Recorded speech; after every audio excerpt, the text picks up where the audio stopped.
All right, well, we'll go ahead and get started. So, in Brother Jim's session, he talked about the framework that Hebrews 3, 1 through 6 works from. And so the argument starts by saying Christ is greater than Moses. All right, Moses, not that Moses, like he said, not that Moses is not important or he's not putting Moses down, but he's saying Moses was like the greatest there is, and Jesus is even greater. All right, and then Moses served as a faithful servant within the house, an important role. But Christ rules as the Son over the house. Okay, and then so we are, as believers, are identified as the house. We're part of the house, and so then in 3:6, the last part of that, we see that conditional clause that we talked about, whose house we are, if we hold fast our confidence and the boast of our hope firm until the end. All right, so in other words, Brother Jim talked about who Christ is, and so then this session is going to be how do we live in response to that. And so, again, like the question that he posed is if we are God's house, then what does it look like to actually live as if that's true? All right, so, and like I said, like we talked about last week, there's a danger for believers in any study like this, and that is that we can become experts in theology, but failing at the practice of it. In other words, coming and gaining all the theological knowledge, studying about all the theology and all the stuff that we learn about, but then failing to actually put it into practice. And so the author of Hebrews isn't writing to a disengaged audience, right? Because who's he writing to? Jewish believers, but even more than that, probably at least a large majority of them are ones who were called out of the priesthood, right? So these aren't just casual Jews, right? There are a lot of Jews who are just like Jews in by culture only. They were born Jewish, so they identify as Jewish. But there's nothing. They don't read the scripture. They don't go to synagogue. They're not practicing Jews, right? But these were not disengaged peoples. So they were actually. He's writing to a people who they're tired. They're pressured to go back to the old system, and they're really they're tempted to quit. Just it's not worth it, and because they're tempted to go back to just what they knew. And so before we go on, then we have to ask ourselves, and are we approaching this text as casual observers, or are we truly engaging with it? Are we truly reading it, trying to digest the knowledge, but then also are we seeking to live it out? Are we really looking to actually take it and apply it to our life? Because we can't just study the text from a distance. We actually have to live it out.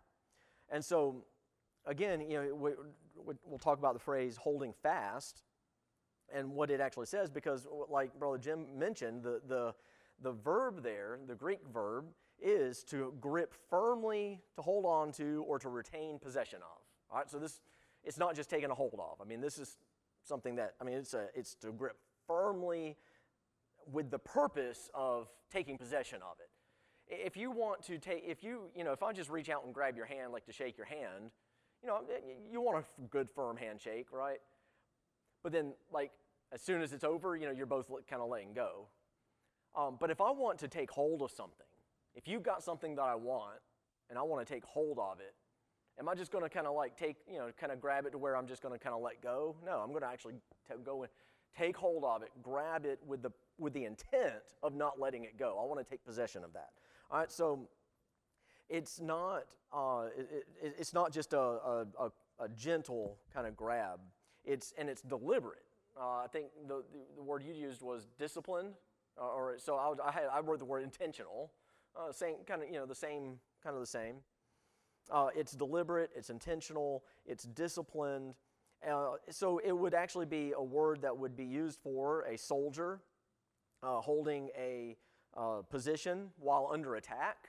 Right? So they're holding on while they're being attacked, or a landowner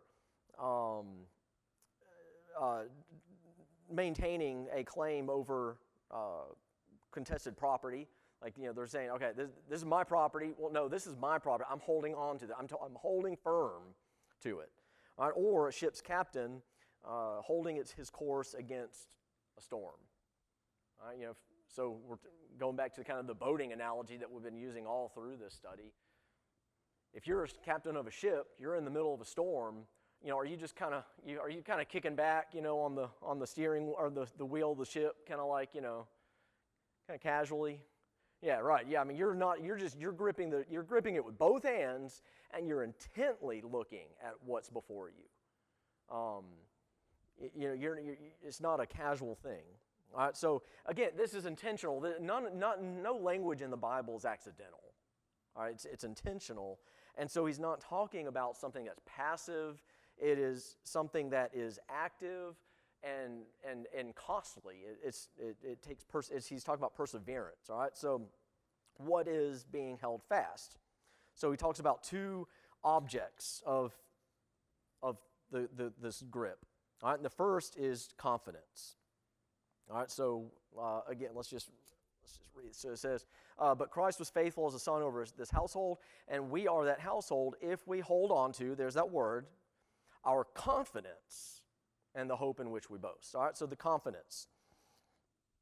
Now, this word would actually refer to a bold, unhindered access to one who holds authority.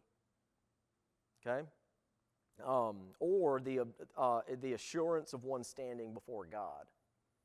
So in the context of Hebrews, this isn't just an emotional feeling of confidence. This isn't just some kind of like, I'm feeling confident today. You wake up, woke up on the right side of the bed, and everything's going right for you. So I'm feeling confident in my relationship with God today.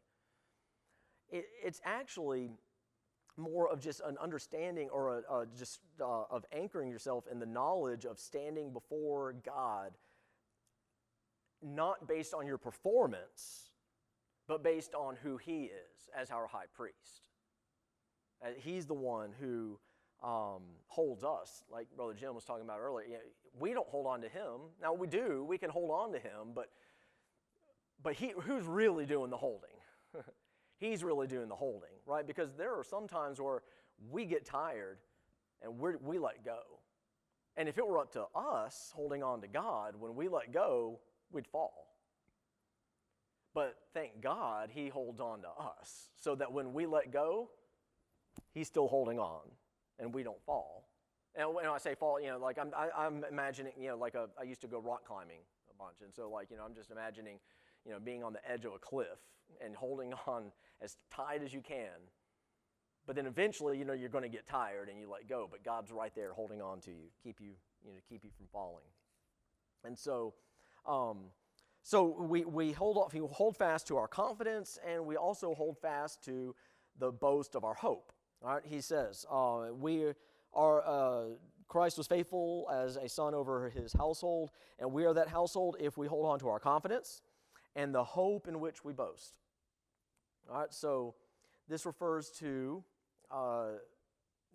it's not an arrogant boasting, but it's a confident proclamation of what we believe and the hope that we have. And it's visible, not private.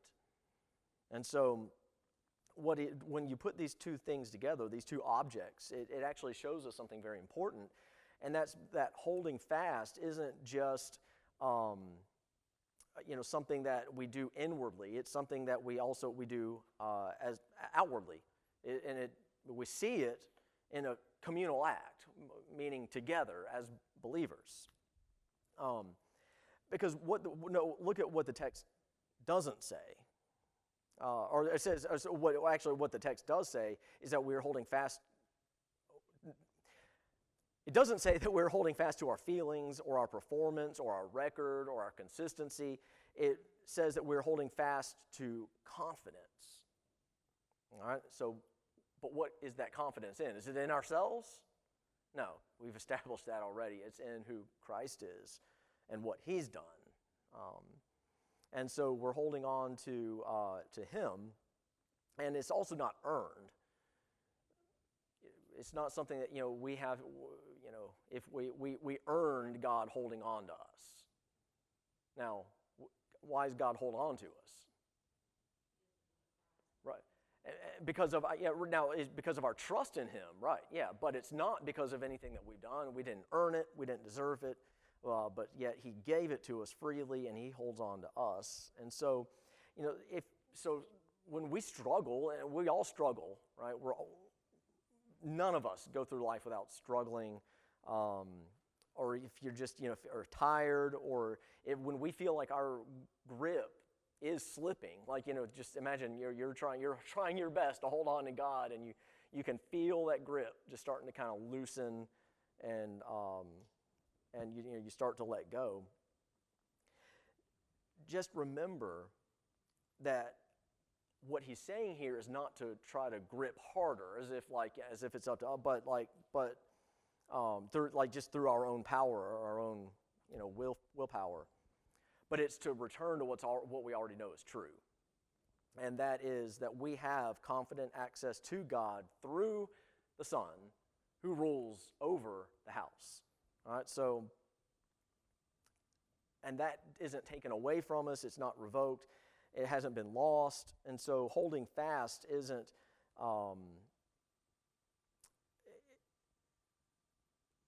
it's more actually it's really kind of almost understanding that we stand. I went to the climbing analogy, just like holding onto a cliff. But really, it's actually more of an act of a person who remembers that they're standing on solid ground. All right, so there was one time I remember when I worked on a climbing wall, just belaying people and all that, letting the kids run up and down and everything. We were practicing with ascenders, and so with ascenders, you've got the rope hanging down, and you hook on an ascender, and you just kind of work your way up to the top. And what I was doing was I was checking the anchors up at the top for the top rope, and then I was going to just kind of rappel back down. Well, I got up, and you had to get over from one rope to the other, so I clipped in, unclipped. Well, I didn't realize that I hadn't clipped that one in yet, and I went to let go to rappel down, and guess what? I realized that I wasn't clipped into anything on that wall. I was standing up at the very top. And so I realized it, I clipped in, rappelled down. How do you think I felt when I got back down on the ground? I felt pretty good at that point because my whole life flashed before my eyes at that point. And so this holding fast isn't just holding on to somebody over the edge of a cliff. It's actually remembering that you're standing on solid ground, and that solid ground, of course, we know meaning Christ. And so, this boast of hope, and we'll talk about this in a minute more, is public, not private. And so, but why do you think, when we go through struggles in life, why do you think that it's so hard let me ask it this way. Why is it so easy for us to just kind of hold it in and not lean into other people? To just kind of isolate yourself, or just say, or to hold it in, or think, I've got this. I can do this on my own. Because remember, he's saying we belong to a household. All right, we're going to cover this a little bit more, so I'm kind of asking the question beforehand to kind of get us into it. But you know,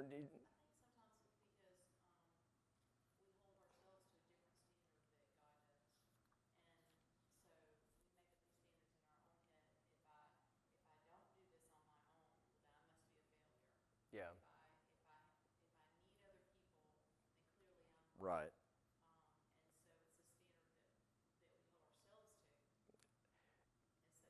Right, but is it a standard that the Scripture sets for us? Well, no, nowhere. But we still feel like that sometimes. We feel like I've got to handle this on my own. But remember, so he's talking about a household, and so what is a household? Made up of people that are together, right? Yeah, exactly. And so if somebody were to, and actually, so if somebody who knew you well were asked to describe what you hold fast to, what do you think that they would say? That's just a rhetorical question. You don't have to answer it out loud. But if somebody were to ask, or were asked to tell somebody what you hold fast to, what would they say? It's just kind of, that's a good question to kind of check ourselves, because sometimes we try to hold fast to our own strength, our own will, whatever. So, but remember that our confidence before God it's not generated by our own personal effort or spiritual achievement. So, it's through the finished work of Jesus, who rules over the house. And because of that, we have bold access to God. We can approach the throne of grace with confidence, with boldness, and regardless of how our week has gone. And so let's talk about some temptations against holding fast. Because we're told to hold fast, but like Brother Jim said, how many of us can say that we've made it through life so far completely holding fast? Not even close. And I'm only, in like halftime as far as like my lifetime. So I know that I'm not going to, that's not possible. So there are temptations that keep us from holding fast. And so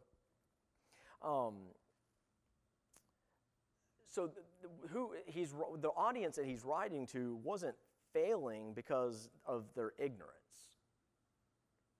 right? Or they were failing because of the pressure to go back. So there were temptations that were facing them, and there are temptations that face us today. For example, just opposition, external opposition. Hebrews 10:32 through 34 talks about a little bit about what the audience had already endured. It says they had gone through public reproach and social humiliation. Their property was being seized. They were being imprisoned, and they were experiencing severing family ties. In other words, these were Jews who'd become Christians, so they were ostracized by their families, and their family relationships were being severed. So, for these Jewish believers who were then stepping out of the synagogue and into the Christian community, the cost was huge. So the temptation is obvious, right? What was the temptation? Go back to what's familiar, right? Go back to what was comfortable. Return to where they felt safe, because it's just that's what they grew up in. And so, but see, we make a mistake when we think that persecution is always dramatic. Right? We think of persecution as like, what's happening in like China with the Chinese church. Arresting believers and killing believers for not renouncing their faith. But for how many of us in this room would say that we feel the pressure because of imprisonment or death? Anybody? No, right? That's not the same pressure that we feel today. But what are some of the pressures that we feel today, as far as from just external opposition? Well, I mean, I feel feeling ostracized, or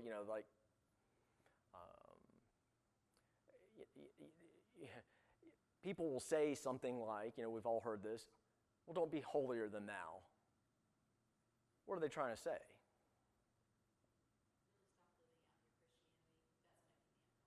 Exactly. Right. They use it as an insult. But for the believer, it's really kind of a compliment. I mean, for lack of better terms. Oh yeah, right. But see, that's the thing. But you'll start to question yourself. Am I just doing this for show? Am I just is my heart really in the right place? Because I mean, obviously, we can't go around with this smug look on our face, looking down on everybody who's not as mature as we are. That's obviously not what I'm saying. But if our heart's in the right place, we are holy. We are set apart. We are different. And so, yeah, but it could cause us to question that and start questioning our faith, or our heart at least. And the second temptation is gradual drift, what we've been talking about all along. And because, going back to Hebrews 2, he was warning against drift. And again, it's not a sudden falling away. It's not a rejection, a complete just rejection of who God is. It's that image of a ship that it has become unattached from the mooring, and it just kind of slowly drifts away, being carried by the current, and you don't even realize it. And so, again, the danger isn't just a conscious rejection of your faith. Sometimes it's just, neglecting your relationship with God, neglecting to spend time in the Word. And days turn into weeks, turns into months, turns into years, and suddenly, it's been, you can't even remember the last time you spent time in the Word. Or just like we talked about a week or two ago, just allowing busyness to just kind of, crowd our life so much that we aren't even aware of the fact that we're drifting. Or compromising, making small compromises, here and there. It's not, waking up and saying, I'm going to, go out and, commit adultery and destroy my life today. It's a small decision. It's a small compromise here, small compromise there, which adds up over time to where we then make larger compromises to where we find it, and then we wake up one day when we do find ourselves far from God. So, because again, the intention, we don't intend to intentionally drift. That's kind of an oxymoron. Intentional drift is an oxymoron because we can't do it intentionally. The fact is, it is unintentional. When we add intentionality to the drift, then we're actually correcting it, right? We're correcting the drift, because then that's when that point where we wake up and we realize we've drifted. And again, and the danger in that is because it doesn't feel like we're being disobedient when we drift. It feels like it's just a busy season in life, or it feels like just something that I'll get to that. I'll fix this next month. When things are finally easier in life, but things never get easier, and so we find ourselves months down the road and we haven't fixed what needs to be fixed. But so then, so we have to be intentional, and so we then the question then is not, am I walking away from God? It's, is there anything in my life right now that I need to stop resisting, or I need to be intentional about? Because a drift doesn't announce itself. It's not like doesn't sound the alarm and it's like, hey, warning, you've drifted. You realize, it's something that we realize, and we oftentimes we recognize after the fact, right? So okay, but temptation 3. So temptation 2 is gradual drift. Temptation 3 is just discouragement. part of the temptation for Luke's audience here was intellectual. You know, they had been, think about it, they had a theology that was shaped by Moses. All right? That's why, I mean, they point to Moses as the, like, par excellence, right? That, you know, their whole life was shaped by the law. It was, and the sacrificial system, right? So now they were being asked to recognize and affirm that all of those things had been fulfilled in Jesus. That's not a small thing. Like, for us, how many of us grew up in a Jewish household? Probably none of us. I would venture to guess. But for them, that was a big deal. And so they were being asked to affirm that all of those things that had been fulfilled in Jesus, and that something greater had come. All of those things, I mean, going back to Exodus that we've been talking about for how many weeks now? Talking about what's yet to come. The greater is yet to come. Like, it's pointing towards something that is coming. And now they're being asked to say, Jesus, this guy, he's the thing to come. And so, you know, they're being tempted to say, you know, is this worth it? Is any of this really true? All right? Am I just living a lie, or, you know, is there really something better? And so I saw this quote I wrote down: that hope that is not anchored in the text becomes vulnerable to despair. And, you know, so, you know, but of course, what is our hope anchored to in the text? Yeah, Christ. I mean, we're anchored to Christ. Christ, the sure and steady anchor. You know, we sing that sometimes on Sunday mornings. I will hold fast to the anchor. Yeah. Right. Right. Or not do these things. Right. Right.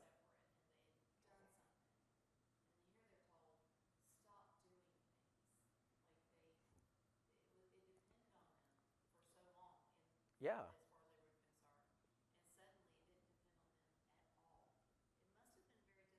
Right. And, you know, think about it too. And if many of these were priests, they weren't just living it; they were teaching it. They were the ones modeling this for the. Yeah, they were the ones modeling this for the community, the Jewish community.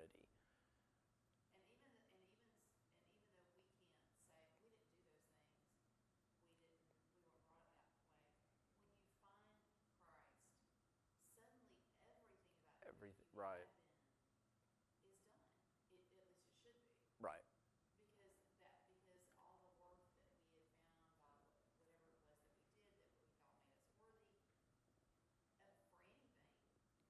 Is right.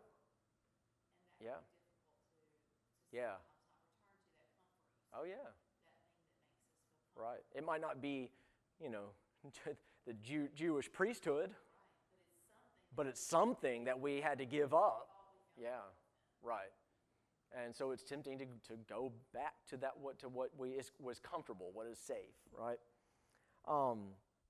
And one of the things about discouragement, especially like theological discouragement, you know, when we start becoming discouraged in our faith, one of the reasons that it can be dangerous is because we mistake it for just being honest, right? So, like, in other words, if we start to doubt, we might tell ourselves that we're just being realistic, right? We're just being more realistic about life, and so then what do we stop confessing that hope,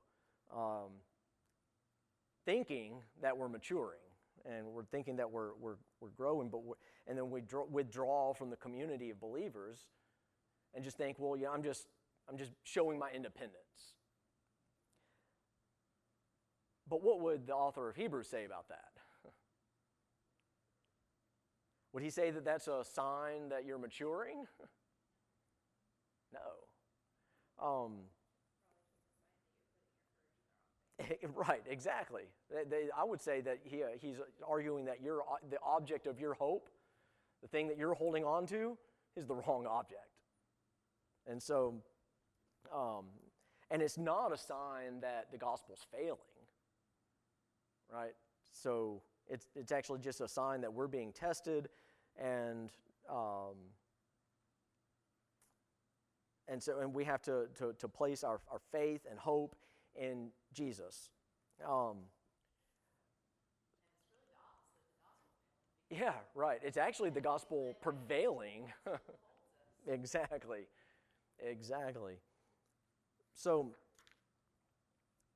we're not exempt as believers from temptation. We're not exempt from discouragement. And so the presence of these things in our lives doesn't mean that we failed either. It shows that we are exactly who this is addressing. We struggle just like the audience of Hebrews. And so he's not writing to people who have already given up. He's writing to people who are still in the community, but are being tempted, and and these are the ones who are starting to feel like their grip is loosening, right? They're tired. They're tempted, and so that means that the temptations that he's addressing here aren't disqualifying. Again, like Brother Jim was talking about, that doesn't mean that they're outside of the household, right? They're actually this is the Christian life. And so our response as believers to these temptations should be a return back to the community of believers, a return to the text, the Word of God, and a return to Christ as our anchor. And so, and return to Christ as the anchor, because He is the Son over the house. And so, to be faithful, it doesn't mean that there should be a lack of temptation. What does it mean? It's returning to what we know is true, right? Or when those temptations press in.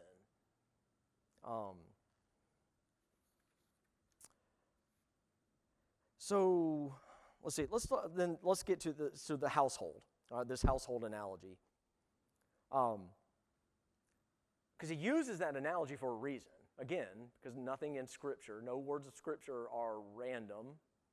He uses this household analogy on purpose. Why?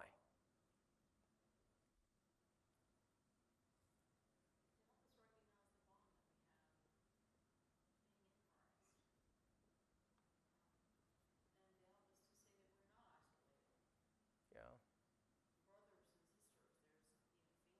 Right. Yeah. Share responsibility. Yeah.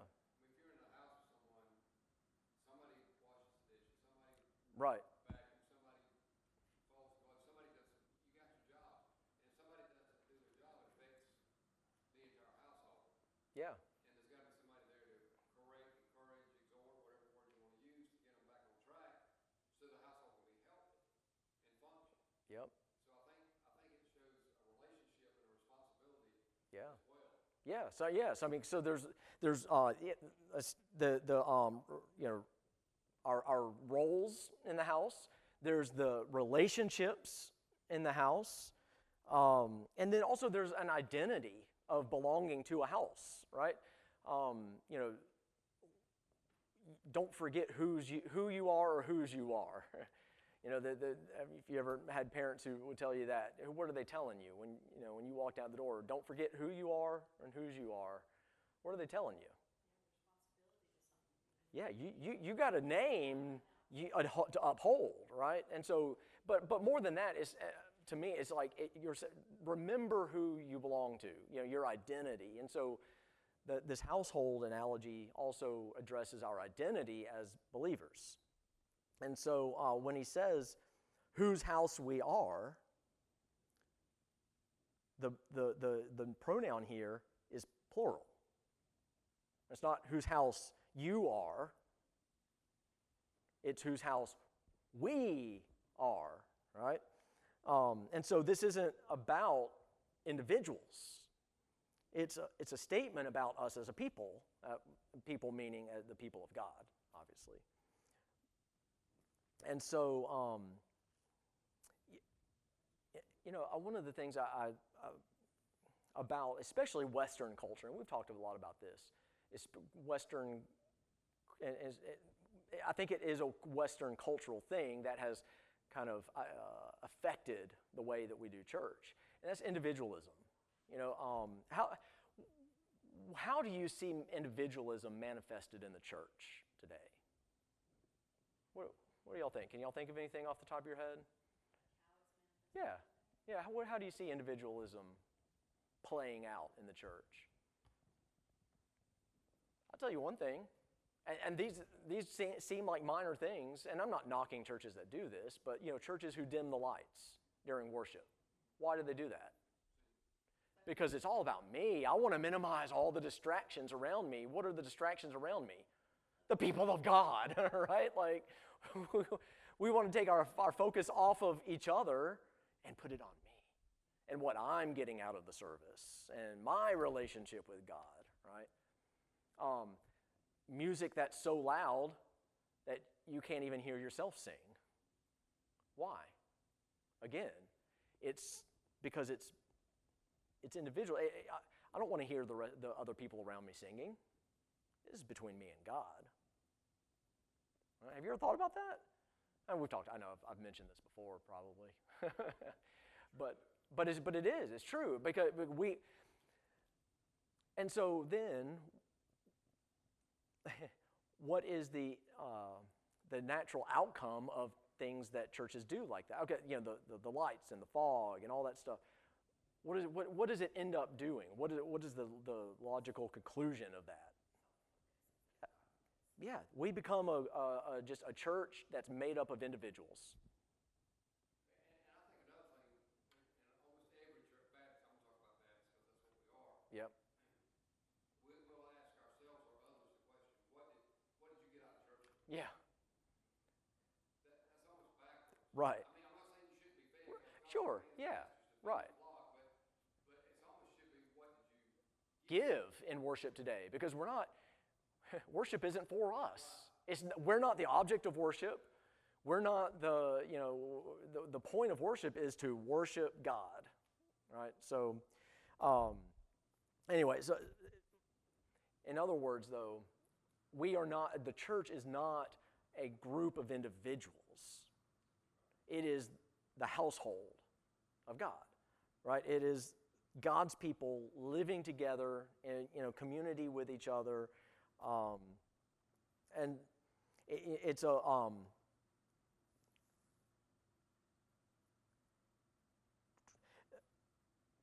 so in other words, so like when one of us suffers, well, Scripture says we should all suffer. When one of us is encouraged, we should be encouraged. We in other words, we take care of each other, and so that's why the author of Hebrews doesn't say to hold fast to a single person. He's not saying, Bonnie, I want you to hold fast. I want y'all to hold fast, right?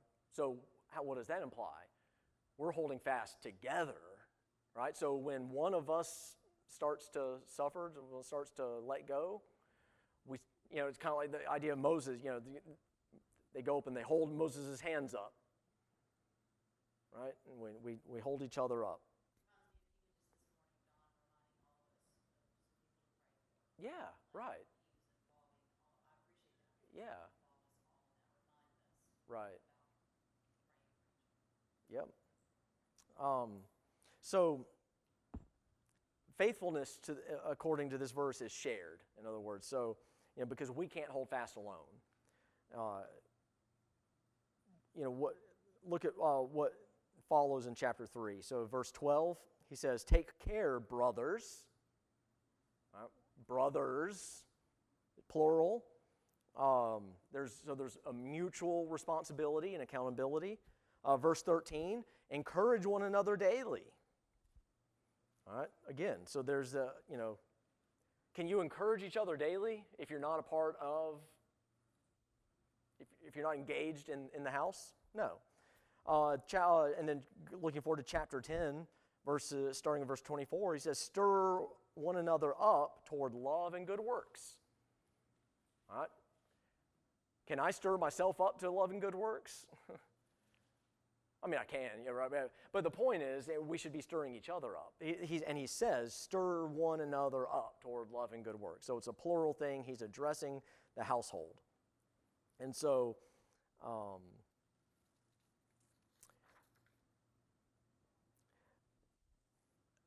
so to be a believer is to be a member of the household.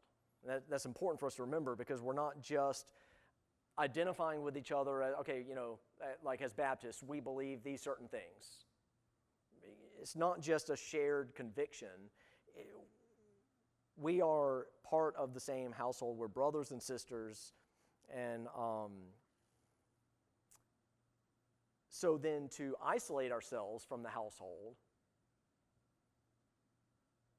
goes against what God wants and what He's telling us here. I mean, but again, how many times are we tempted to isolate ourselves? Especially at the times that are the most fragile. Right. Yeah, I know I've mentioned this before, but when something tragic happens, we're tempted to isolate. We deserve it. We deserve some peace and quiet to be on our own, but those are the times that we need the church the most. So, let's see.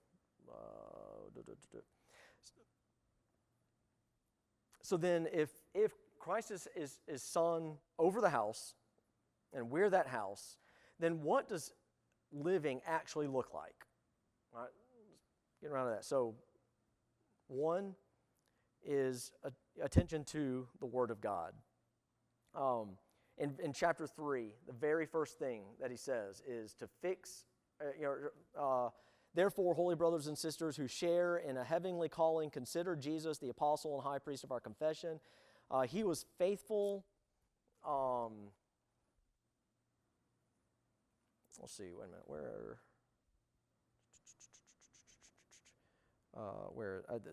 I didn't write the verse number. I just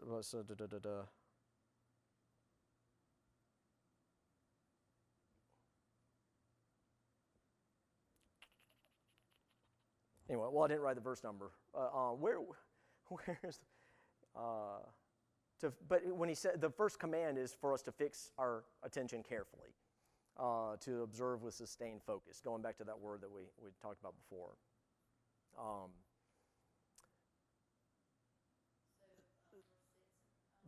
Is that what it is? Verse. I think verse 1 is about consider.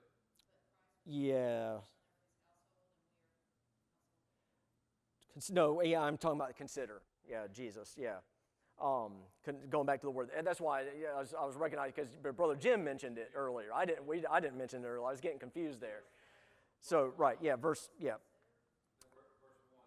Yeah, verse 1, he's saying consider Jesus. All right, so again, it's to fix our attention on Him carefully, to observe. And going back to what, he used the analogy of not just glancing, but to observe and to note the things about the object. So in other words, what I'm trying to get at is, before the author starts talking anything about behavior, what does he talk about?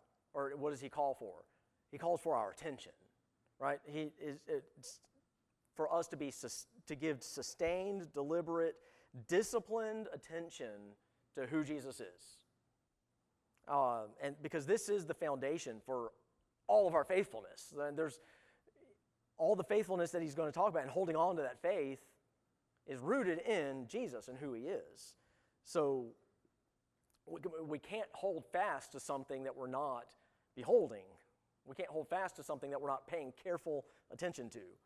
All right, so So what does this mean for us then? I mean, regularly reading the Word, spending time in the Word, not just for information, but for what? Transformation. Not just getting a bunch of Bible facts and knowledge, but to actually let it transform our heart, transform us by the renewing of our minds. Then also engaging with the text. What does that mean? What does it mean to engage with the text? Okay, and how? But like how? But how do you engage with it in order to apply it? Yeah, right. Well, and learn but asking questions of who is the audience? Kind of like what we did in the first session. Yeah, right. What What does it say? Why does it say it? Who does it say it to? Asking questions about it so that then we can apply it, right? So that we're not just reading it for knowledge, we're actually reading it to live it out, to apply it. And then also we have to resist the temptation for us to treat the Bible as just some kind of devotional comfort, like a comfort food. Why do we call it comfort food? Because it just makes you feel good, right? It just it fills you up and just leaves you in a food coma. But the way that we engage with the Bible shouldn't just be to make us feel good. It should be to actually transform us, and to live it out. It does what? Yeah, it does not feel good, right?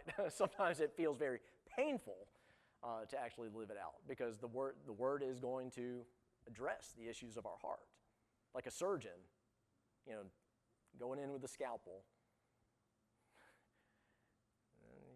Sometimes that's not going to feel good, right? But it's necessary. But then also being honest. Going back to the text talks about holding fast to the boast of our hope. So again, this is a public thing. This isn't a private thing. And so actually, in the ancient world, confession was a formal spoken declaration. It wasn't a private opinion. It was actually a public thing. And so living faithfully involves being willing to name what we believe and to name the places where it costs something.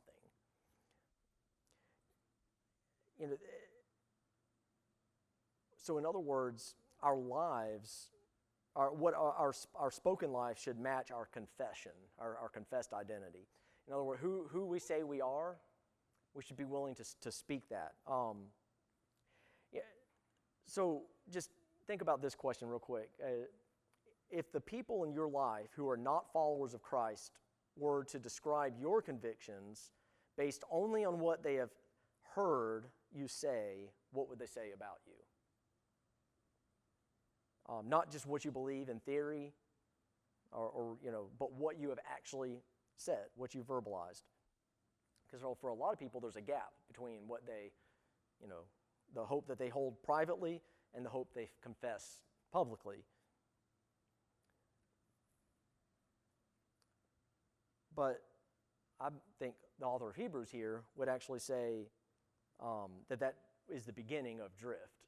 When there's a gap between what we say we believe and what we actually believe, and then we start to drift. So, and then he would. So our confession as Christians isn't just it's not a private thing.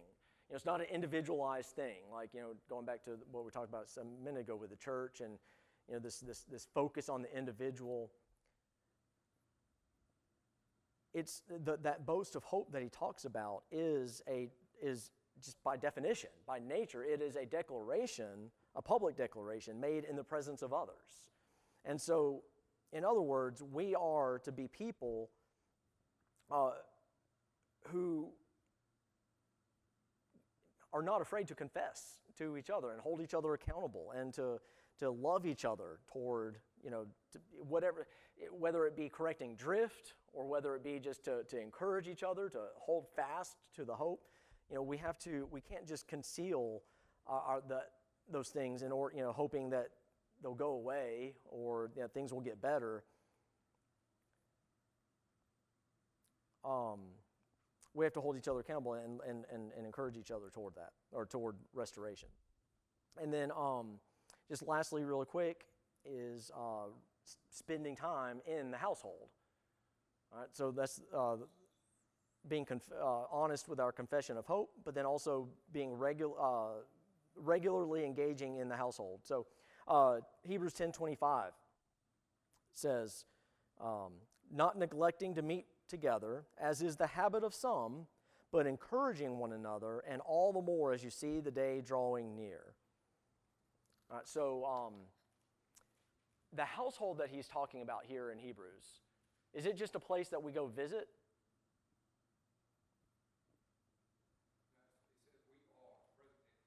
Yeah. Are right now, wherever we, and when he's writing to them, Yep. he didn't say you are. Right. He wasn't there. Right. He said we are. So it's not a place. Right. It's a collection Right. of people. Yeah. So it's not just it's not just a place that we go visit and kind of check in every once in a while and be like, okay, now I'll go back to my regular life.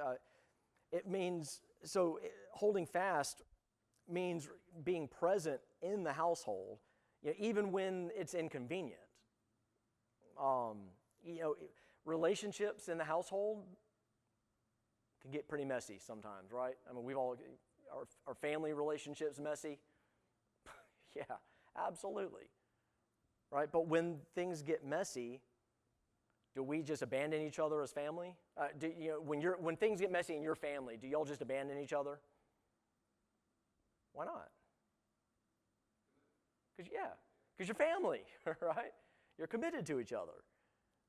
And in the same way that we as believers are family, we are, even when things get messy, because we're imperfect people living in an imperfect world, the temptation is to withdraw and isolate ourselves, but we have to hold firm. We have to hold fast. And because oftentimes isolation from the community is the beginning of drift. Why? Because there's nobody there to notice, right? So,